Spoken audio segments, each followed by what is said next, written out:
Hello everyone, welcome back to Foxtecc. In today's video, I'm going to show you how to use the drag and drop feature on your iPhone. This feature has been available since iOS 15, and while it's incredibly useful on an iPad, it's still a great tool to have on your iPhone. Let's dive into the details and see how you can make the most of it. With drag and drop, you can use your finger to move text and items within an app, as well as copy items from one app to another. For example, you can drag an image from Notes into an email. Keep in mind though that not all third-party apps support this feature, but many of the built-in apps do. To get started, let's talk about moving an item within an app. Touch and hold the item you want to move until it lifts up. If you're working with text, make sure to select it first.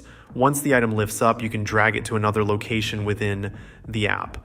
If you drag to the bottom or top of a long document, it will automatically scroll, making it easier to find the exact spot where you want to drop the item.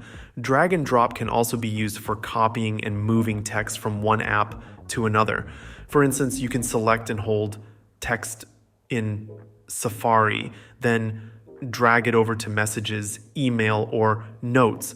This is a quick way to share information without having to copy and paste. Another handy use of drag and drop is sharing Safari tabs. You can hold and move a tab into an email or a message to share the link quickly. Just touch and hold the tab, then drag it to the desired app. This feature extends to other types of media as well. For example, you can drag songs and attachments from Messages to other apps like Files or Notes. This makes it easy to organize and share your media without having to go through multiple steps. Photos are another area where drag and drop shines.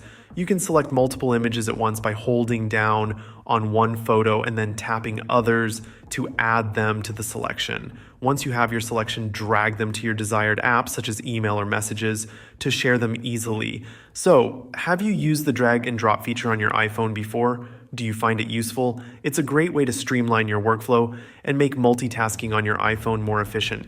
That's it for today's tutorial on how to use drag and drop on your iPhone. If you found this video helpful, please give it a thumbs up and consider subscribing to Foxtecc for more tech tutorials and tips. Thank you for watching. Peace.